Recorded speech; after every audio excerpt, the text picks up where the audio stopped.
Yo, the Foul Hooked Whitey is back. It's another solo effort. I'm coming to you not live from East Rosebud Studios in Billings, Montana. I'm going to keep talking about the rise and the fall of East Rosebud High School. And, you know, I left off last week. Oh, wait a minute. Before I go any further, fly fishing Nielsen ratings came in. And I'm flabbergasted. I'm simply flabbergasted. Apparently, last week's rating of having hundreds and hundreds of listeners and viewers was actually a mistake. I contacted the Nielsen Corporation, and they told me that after further review, this podcast has basically flatlined. And I asked them, what the fuck does that mean? That's a movie. They're like, no. In our business, flatlining means we can't detect one fucking human listening to your program. So Jesus, I go from, the top to the bottom, just like that. But I don't care, because I got to get this off my chest. It's interesting. My last podcast, I talked a lot about the river goddess. And, when I started to talk about her and the experiences I had fishing with her, I never had anything prepared. It literally just flowed out of me. And in the day or two since I recorded that, I've had a lot of people, come up to me, mostly my family, and ask me if I'm fucking okay. Like, are you okay? Are you okay? And I'm like, fuck yes, I'm okay. Why am I not okay? So apparently I exuded a little bit too much personal conversation there, personal life, but it's all the real deal.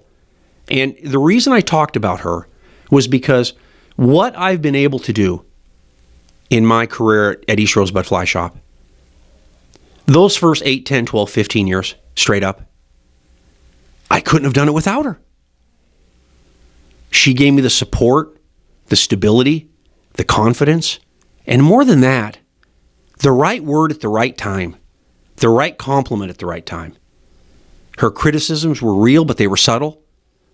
And she helped me do what I had to do, even though she ended up being the consequence. So I'm definitely okay, and I'm glad I expressed myself the way I did. So today what we're going to talk about, we're going to keep this going, more history and more fact and more what got me here. Well, I'm going to talk about vendors. When I first started in this industry, which was back in 08, 09, to get top tier vendors was fucking impossible. It was impossible. The first person I called was a gentleman by the name of John Yusko. And John covered the territory for Sims. John was good, and he'd been doing it a long time, and he was savvy. And I finally get in touch with him after getting his number from Sims. And I said, hey, John, my name's Rich, and I'm going to open up a fly shop in Billings, Montana. And I'd love to carry Sims. And without even a fucking breath or any subtle tone, Yusko says back to me, why in the hell would I open up another dealer in Billings, Montana when I already have 2 good dealers? And I was like, fuck. Well, because I love Sims. Everybody loves Sims. Okay. He's like, look, you get open, you get rolling, you show me what your presentation is, and we'll talk at some point. Click. Fuck. Wow. That's like, getting embarrassed in fucking grade school or something by a teacher. I mean, Jesus. I mean, I got schooled in that conversation. I didn't say 8 words. Then I called a gentleman by the name of Mike Atwell, who's now retired. And I did a lot of business with Mike my first 8, 10 years in the sport. And, Mike, I call him because of Sage. And, I'm a total, I'm a total rube. I'm on the phone again. I'm like, hey, Mike, it's Rich. He's like, Rich who? I'm like, I'm going to open up a fly shop in Billings, Montana. He's like, do you have a lease signed yet? I'm like, not yet, but he's like, let me stop you right there. When you have a signed lease and you fax it to me, we can talk. And I'm like, oh boy, okay, fuck. I mean, whoa, okay. So, clearly I was not going to get a chance to open up with top tier brands. And, it wasn't like I had a bunch of dough, but it wouldn't have mattered. Because what these 2 gentlemen were doing, again, they're territory reps representing top vendors. What they're doing is they're protecting their existing dealers. For the first 2-3 years, I'm like, These guys are motherfuckers. I hate them. But the thing is that they were just doing their jobs, and I didn't know that. Because if you're going to open up a fly shop, unless you walk into a marketplace that has no dealers representing those top brands, and that's not probably going to happen now, you're not going to get them. I mean, you can fucking be Mr. Trust Fund baby, and you're not going to get them. They want to make sure before they put their product in your store, they want to make sure you're going to fucking make it. Because I would say, unless you're really, really, really well funded, and that could be a trust fund guy, there's definitely a chance you're going to fucking go out of business. I mean, I've done it for 17 years, and it's tough. I mean, we talk about how tough guiding is, and we talk about, the difficulties in making money in the sport of fly fishing. But I'm telling you, retail, take it out of the sport of fly fishing, is hard. Bring it into fly fishing where we have a nano percentage of just active fishermen. There's a company called Pure Fishing, and they're a big conglomerate. They own Hardy. They own a ton of shit, mostly spin gear, right? I heard that Pure Fishing sells more fucking power bait than the entire industry of fly fishing grosses in revenue. That right there will tell you how small we are as just part of the greater fishing community. So these brands, they protect them big time. And like I said, you're just not going to get them right away, just like I didn't. As the days and months and couple of years went on, and I still wasn't able to secure Sage, I still wasn't able to secure Winston, I finally got Sims, but I couldn't get these top-tier rod companies. I was selling St. Croix, which is fine, and I was selling G. Loomis, which is fine, but I'm a Sage guy. And I don't mean I'm a Sage guy as a retailer. I'm a Sage guy as an active fly fisherman. It's all I fish. There's a ton of good rods out there. I mean, fuck, even the imports in the marketplace now are good. But I'm a Sage guy. I still think they make the best fly rods on the planet. They're also American made, which matters to me when it comes to quality equipment. And so not having Sage was kind of like not having the girl you want. You might be satisfied, you might be doing okay, you might be getting a little bit of trim, but you're not getting it from her. And that's what Sage was to me, was my hottest girlfriend. And I waited and I waited. One day, this is in my first location, and I've been in 3. A husband and wife come in, a man and a woman. I've never seen them before. I don't know who they are. And within a couple of minutes, this gal walks up to me and she's like, "You have a beautiful store." And I'm like, "Well, thank you." She's like, "Your material selection is really good." And I'm like, "Well, goddamn, thank you, ma'am." And, I don't really know more than that. And then she looks at me and says, "But I got a question. Why don't you have Sage?" And I'm like, "You want the short version or the long version?" She says, "I'll take the short." I says, Mike's a dick. He won't fucking give it to me. And I've been battling and fighting to get Sage since the first 6 months I opened. And I think now I'm into my 2nd to 3rd year. She's like, "Oh, well, Barry can get you Sage." And she was referencing her husband, who was nose down in a bunch of materials 15 feet away. And all of a sudden, I see this head lift up. And, Barry's, when you first meet Barry, for me, I don't know what to say to him.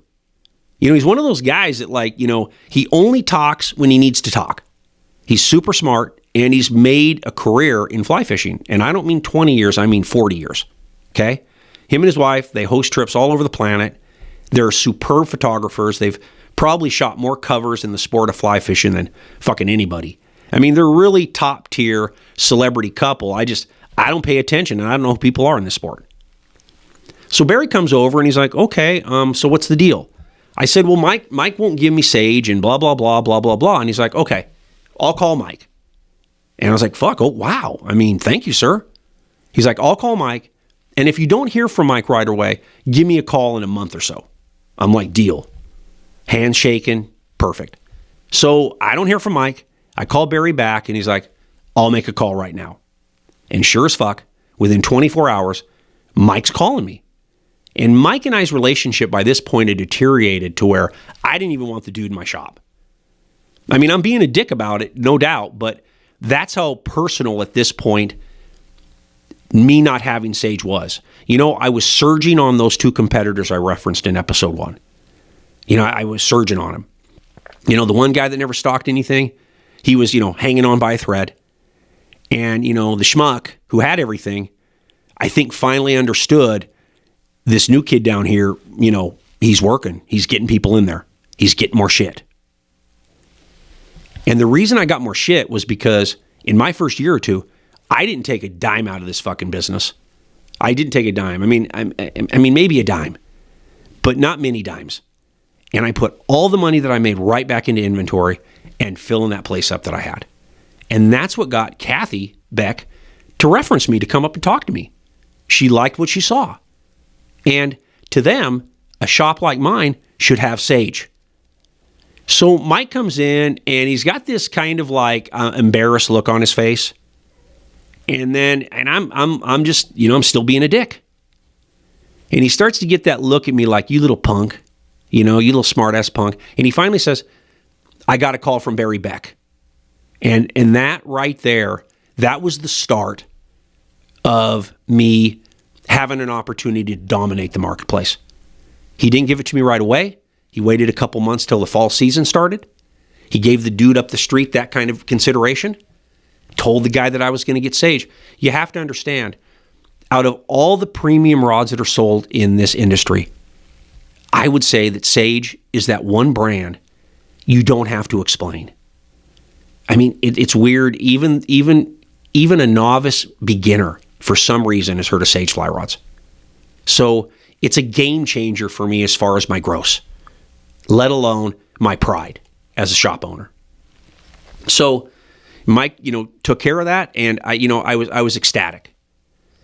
Within 24 fucking hours of Mike giving me those rods, at least, beginning the process of opening my account, here comes the territory rep for Winston. And, of course, I wanted Winston too. I'm not a Winston fisherman, but fuck, they're made in Montana. They're beautiful rods, and they've got kind of a cult following. So as far as stocking a number 2 brand, I had to have Winston too. And as soon as he found out that Atwill opened me up with Sage, he was in here fucking giving me Winston. It was like all the dominoes fell at the same time. I'd been hurt, waiting, working,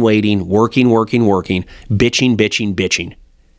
And finally, I tore the dike down and it poured in and I got what I wanted. So now I got Sims, I got Sage, and I got Winston. And at that point, honestly, I didn't really need a lot more, right? When I didn't have Sims, I opened up with a wader company called William Joseph. They're out of business now, and I hate to say this, but they should be. They were terrible waders. I was able to get Patagonia, before I got Sims, and I was ecstatic because even though I didn't really buy a lot of Patagonia, god damn, I mean that's a weighty fucking brand. I mean, Patagucci matters.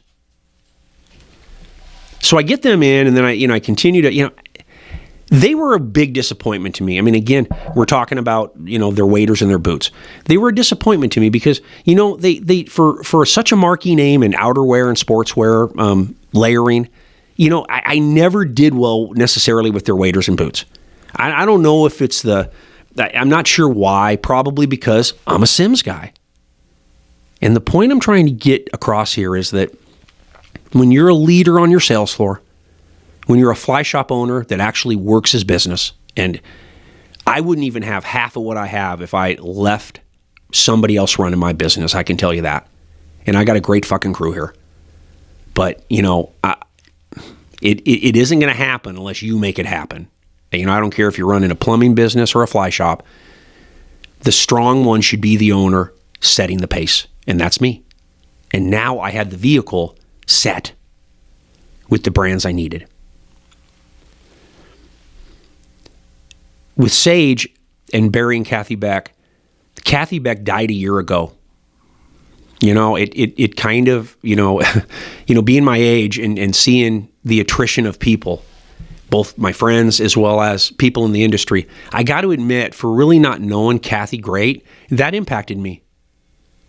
You know, she and her husband Barry, they not only did they help me, but I'm going to say with a legit measure, they saved me. Because selling a $600, a $500, a $1,000 rod, you can imagine how that bolsters my day. So as soon as I had Sage, as soon as I had Sims, my volume just ticked up. It just gave me more options. It fortified me. It emboldened me. And that was because of Barry and Kathy Beck. So I saw Barry, you know, a year after, 6 months, 8 months after his wife died. And, you know, my expression about the River Goddess and what she meant to me when it came to this sport and my shop, that was easy for me to do. And as I sat across the counter from Barry, as he talked about his wife's passing, and just all the fucking logistical nightmares of getting her home, because she died literally at Jurassic Lake. You know, they were over there with a group, and that's where she passed away. I saw a titan in the industry, and I really mean that. Barry's everything. He was busted up. So, love what you have while you have it. Last thing. With Sage and Winston and Sims, at that point, I was ready to take over my marketplace. I had the weapons I needed, and I was going to fucking use them. So that's it, as episode 2, the rise and fall of East Rosebud High School. The Foul Hooked Whitey is out. I'll be back soon. Bye.